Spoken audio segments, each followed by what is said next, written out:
This week's Parsha is Parshas Vayishlach, and the Parsha is Yaakov sending messengers to his brother Esav. So when we last left our hero, or heroes, as the case may be, they were beginning to enter the land of Israel, and were either met by the angels of Hashem, or given a vision of being met by the angels of Hashem, because that's Machlekes Rashi and the Ramban. And he sends these messengers to Esav, and then he's about ready to cross over what's known as a Ma'avar Yaboik. There's a special kind of seasonal stream called the Yaboik, which allows you to cross into the southern half of Eretz Yisrael, across the Jordan River. And when he's about to go over there, the Pasuk says an interesting thing. It says they get up at night, and he wants to kind of be there first thing in the morning to meet his brother. So what does he do? The Pasuk says, this is in Perek 32, chapter 32, verse 23. Yaakov Avinu, so he gets up, okay, and it's the nighttime. He takes his two wives, he takes the two maidservants, right, Bilhah and Zilpah, and his 11 children, and he sends 11 children and he crosses it. So Rashi asks an interesting question. Why is he only sending 11 children? He has 12 at this point. Where's Dinah? So they say they put Dinah in a box. Okay, so Dinah goes in a box. So now it's kind of funny. Now, obviously, many times you always have to say to yourself, I'm in the middle of a story. Why am I deviating off course of the story? But sometimes you're reading a story and you just want to know an answer to a question. Where is Dinah? There should be 12 kids. So they say they put Dinah in a box. Why did they put Dinah in a box? Because they didn't want Esav to think that he could take her as a wife. And we've seen this story a number of times. Worried that Sarah is going to be taken as a wife. Worried that Rivka is going to be taken as a wife. Everyone's worried that someone's taking their wives away. So here, we put Dinah in a box. Okay? No one gets to see Dinah. Okay, so how does Rashi continue? He quotes the Midrash and Parshas Rabbah. He puts it in a box, and he's punished. Yaakov Avinu is punished. He's punished for putting her in a box. How is he punished? So he's punished by having her fall into the hands of Shechem. And what would the benefit have been to have Dinah even be considered a wife for Esav? Which would brought him back to being good. Right? We find that he doesn't ever become good again. So it's a big deal. Now, if you look in the Midrash itself, it talks about how the punishment, the big hate that Yaakov needed to get, for which Yaakov needed to get punished, was for withholding good from his brother. And we have to hold righteous people like Yaakov accountable for their sins. We got to hold them accountable. So therefore, Dinah has something happen to her. So you have to ask the obvious question, Rashi, right? You want to know where Dinah was. That was your first question. So the question is, so how does this impact Yaakov, right? So there's a Gemara in Pesachim. That's 113b. So it's an interesting case. There's guys named Tuvia and Zigud. So Tuvia and Zigud are an interesting couple because they're friends, and Tuvia sees Zigud did something bad. So Tuvia goes to the rabbi and says, Rabbi, you should see. He says, you should see what Zigud did, right? You should see. That is, you should. It was so terrible. So the rabbi goes and orders that Tuvia gets lashes. He says, I don't. And then Tuvia says that it's like I'm getting punished for what I saw that happened to Zigud. And so the Gemara explains that when it doesn't make sense that something should happen to you when the other person did a thing wrong. How does that make sense? So let's make some sense out of Rashi here a little bit, because it's strange. It's strange. There's three really strange things that are occurring here. The first strange thing is that we're considering handing over somebody to a bad guy, right, to be their spouse. That is a benefit to them, which they should deserve. That they should somehow that they have a right to be made better by somebody else. That's number one. Number two is that somehow the feelings that I get when somebody I care about gets hurt is considered a punishment on me is something that we need to kind of understand. How is that how am I being punished for that, other than the emotional damage? So am I being punished? Is emotional damage a punishment? And the third thing is why does Tina deserve to get punished? Does that seem right? So there's a bunch of things to kind of understand over here. So let's talk about Esav for a second. So number one, back in last week's Parsha, when our forefather Yaakov, when Yaakov Avinu goes to Haran and he meets Lavan and he's hanging out there and he meets Rachel and Leah. So the only comment that the Torah gives about Leah is Leah einav rakos. Leah's eyes are soft, right? So the Midrash over there says, what do you mean your eyes are soft? Your mother's eyes are soft. What's Leah's eyes are soft, right? Everybody's eyes are soft. So the Midrash explains that her eyes were softened by many, many tears. What were the tears that she was crying about? She was crying that she would have to be given to Esav. Why should she be given to Esav? Oh, it's such a big zchus. You could take this terrible man and you could make him a better person, right? Otherwise, we could lock you in a box and you could get assaulted somewhere else, right? Why are you crying now? Just think of what the alternatives are. Is you have to live in a box for a while, like a long while. Apparently, Dina stayed in a box for quite a while. She stayed in a box that whole night, and then a whole day. Can you imagine spending a whole day in a box? I can't imagine spending a whole day in a box. Try locking yourself in a closet a whole day, right? Can't imagine that. Unless maybe you're like a cat. You like lock yourself in a closet by accident. You just kind of curl up and wait for everybody to come home, start meowing really loudly. But otherwise, staying in a box a whole day does not sound like a fun thing to ever have to experience. So, what's going on? So, some of the Mefarshim on Rashi over here pick up on this, and they say that the feelings that the person themselves have about being married to a Rasha, like a wicked person, like Leah being married to a wicked person like Esav, are incomparable to the amount of good that could be accomplished. Meaning, that doesn't change the reality of how difficult that situation is. And no one necessarily wants to face that difficulty, but the reward for it is significant. Meaning, if you take a bad person and you make them good. And we do believe that person who is doing the bad things does have some personal responsibility, but the person who takes out the time to help them be a better person is doing a huge mitzvah, and they get a ton of reward. That's what we're trying to intimate over here with this statement, is that the reward for it is significant.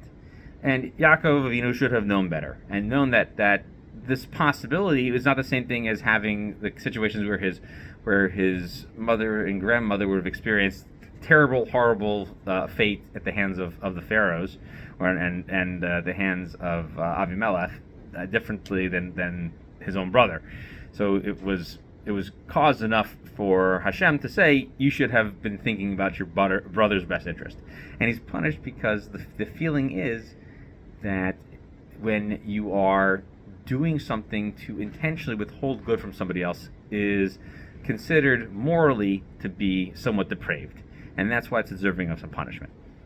So that's an important point to consider, is that we should always be thinking about when I could do something better than somebody else. It's not a clear mitzvah, but I could be making everybody better. And that is a reason why one should continue to focus on doing that. Work on yourself, but work on others too. If you're going to help influence others to do good, feel like that's a mitzvah and that there's reward in that. And that's really the message that's being sent over here. So let's think for a second about punishing somebody for somebody else, right? So the Torah itself says, Lo yumsu banim avos avos avanim, ish b'cheto yumasu, right? We don't kill fathers for sons and sons for fathers. Each one gets killed for their own thing. That's a pasuk in Devarim, chapter 24, verse 16. That's what it says. So the question is, what does that pasuk mean? Does that mean that I only get punished for what I personally do, or does it mean something else? So the Gemara struggles with this. It goes back and forth on all of these different issues. There's quite a few Gemaras on this, because we actually do find that the children were punished significantly for the father. So we find by Kairach, that by Kairach and his family, all of them all go into the ground. Right? So we clearly see that the children over there go sink into the ground. All Rashi says on that is Kach Kasha Machlekes. This is a big Machlekes. The most obvious example of where somebody is punished for the sins of the fathers is in the case of the Givonim. So the Givonim are a group of people that lived in the First Temple period, or pre-First Temple period, during the reign of Shaul Melech and David Melech. And David Melech did not like these people. David Melech does not like the Givonim. He finds them to be unworthy of being Jews. Now the Givonim have a history with the Jewish people. Their stay in the land was predicated on the fact that they lied to Yoshua and converted to Judaism to stay in the land. But they were not good people. They were uncouth. They were cruel. They did not represent all of the moral feelings that the Jewish people stood for. So David Melech basically was like, I want really nothing to do with you, and in fact, I'm making a rule that you cannot marry into the Jewish people. Now, there's a famine going on in David's time period, and he basically he can ask at that time period of the Urim V'Tumim, the chest plate of the Kohen, what's going on. So God sends him a message through the Urim V'Tumim, through the chest plate on the Kohen. It's the Givonim. What do the Givonim want? We don't like the Givonim. Yeah, but the Givonim, they, even Gerim Gurim get as the Gemara says in Yevamos, says even Gerim Gurim, right, the lowest of the people who convert to Judaism still have a say in justice. So what was the problem? So the Gemara in Yevamos says that the Givonim were basically were indentured to Kohanim. So what happened was that they were set up to do indentured servitude to Kohanim pretty much for all eternity. They couldn't take other jobs, other such things. But they were allowed to kind of live in tranquility in their place because they had converted, somewhat sincerely. Mostly insincerely, but somewhat sincerely. And so God basically brings a famine because of their ill treatment. So what is the punishment that needs to be meted out?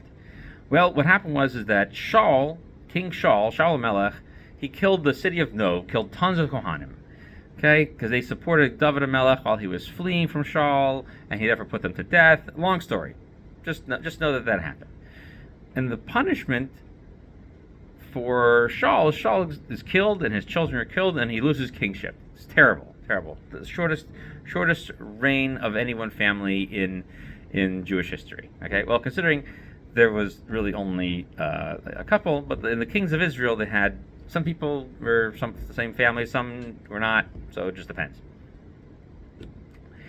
Anyway, so they find out that by inquiring of the Urim V'Tumim that the Givonim have a gripe with Shaul Melech, and so therefore the only way to resolve the problem was to ask them what they felt was fair, and to go back and then and ask of the Urim V'Tumim and in front of the Aron what should happen. So basically what happens is that they ask that the descendants of Shaul, the ones who didn't die in the war that had put Shaul and Yonatan and his brothers to death, they should be killed as well. Okay. Well, that was the gezerah that Hashem put on them, that they should that the whole seed of Shaul be put to death. So everyone except for Mephibosheth gets put to death. The Gemara explains that they pass in front of the Aron, and God sends a message to the Kohen, and this gets put to death, and that gets put to death, and that was the end of that punishment. So we see from here clearly that there are instances where Hashem feels it is appropriate that in the long span of divine justice, that some parents are put to death for the children, some children are put to death for the sins of the parents, and some parents cause the death of those children. So what's interesting is that most people don't think about it that way, but what's interesting is that the Sifrei on Devarim, right? So the Midrash Halacha on there, it's a very funny, simple Sifrei. It says, Ish becheto yumas, a person dies with his own sin. Okay, so vos like the Medrash. It says, Avos mesim ba'avon atzmam, uvanim mesim ba'avon atzmam, right? Uva'avon avihem. Okay. So, that seems to be what it means. And sometimes they die for their fathers. Sometimes they die for for what their ancestors have caused to them. So it's an interesting sifrei. So it points out that sometimes these things do happen, and there's a number of Mefarshim who explain that this is actually why this situation happens ever so often is that, generally speaking, that the only reason why punishment is brought onto people is because they are machzik b'chet avosam. The Gemara says in Brachos that a person who is not sure why bad things are happening in their life, they should have to look at their situation. Were their parents not completely at peace with their practice, or were they at peace with their practice? And are they punished for this or not punished for this? And also by Eov as well. The Gemara in Bava Basra goes back and forth and debates. Was Eov completely solid with his sermon? Was he not? And the Gemara actually debates. Says, he never said anything, but he thought something. He thought something. Right? So that's what the Gemara debates, is that sometimes it's these little things. So why did Dinah get punished for being locked in the box? Right? We could have punished Yaakov any other way. So we see from here that the point of the Midrash is that the reason why it's considered only 11 children is because Dinah is considered to have somewhat lost her status. How does one lose one's status? When one feels like they are taken away from you. Okay, but it's not as if the Midrash also points out that Dinah wasn't so innocent in such things, because when we finally get to Dinah's story at the end of the Parsha, it says that Dinah goes out. It takes a Dinah, right? That she goes out, and the Gemara, but the Midrash goes bonkers over if Dinah goes out, and they say, why is Dinah going out an important thing, right? Just say, why have to say she went out, she was out and about, and boom, she gets seized. Why is it structured that way? So the Midrash says it's a parallel to the way her mother behaved, because her mother also was somebody who jumped out in front of other people. So her mother jumps out, even though she had good intentions, she jumped out in front of Yaakov Avinu with the exchange of the Dudayim from last week's Parsha. She trades with the flowers, right? She makes a trade to get another evening with Yaakov, right? And that's where Dinah comes from. Was that extra merit of her making the effort to have more children for Yaakov. So instead of this being meritorious, this is being understood by divine providence as being unmeritorious. It was not that way. And so therefore, we kind of see how all of these things come together. The behavior and the thought may have been in the right place, but the actions and the reality put us in a situation where we have to realize we're doing the wrong thing. And so therefore, Dinah and Yaakov are become intertwined in this divine punishment pattern, where Yaakov has to feel the sting of seeing his family under attack. Here he was leaving Eretz Yisrael, and he sees the divine presence, and he's protected by Hashem, only to come back to Eretz Yisrael, continue to enjoy divine presence, and seeing things go wrong. What does that mean? So he has to learn from that. So he needs to learn and absorb the message from those things. And Dinah also has to learn the message that her behavior of going out the way that she did in an improper fashion, right, to kind of just go out there and view the Canaanite world, we didn't know what she did. Hashem felt it was inappropriate and felt that she needed to be held accountable for it. She should have taken somebody with her. She should have been more attuned to what you need to do. It's a strange land. These are strange people. Not to trust them or trust their ways. And so as a result, these things were all considered really, worthwhile of punishment. And so that's how we bring all of these things together. We see that in some ways that the punishment within the family are intertwined. Sometimes the punishment goes and attaches itself to the rest of the family. Sometimes it's generational, especially it's from the Gazar Din. And sometimes it's just from things we do ourselves. We have to be able to differentiate between what it is that we are causing through our actions, and also to be able to separate how we are absorbing the influences around us. We're absorbing Yaakov withholding good from others. We're watching Leah acting inappropriately and stepping out in front in a place where she shouldn't have stepped out. She went out of line. So too, when we stick with some of those behaviors and we recreate some of them, it contributes to the things that we experience in our lives. And so what we should take from this is not to say that when we experience bad things that we can't understand why it is, but take a moment to appreciate that the world can be a very, very difficult place. And just because we believe that we have earned divine protection doesn't mean that in every moment we deserve divine protection. And there may be things that cause it to have a little chink in the armor. And in many ways, just like when you have a little chink in the armor, that's a weak spot of which somebody can take advantage. We need to make sure that we look for those little errors in the code, a little bit of broken chain in the mail, to make sure that we keep ourselves protected from the things that are around us. Have a good Shabbos.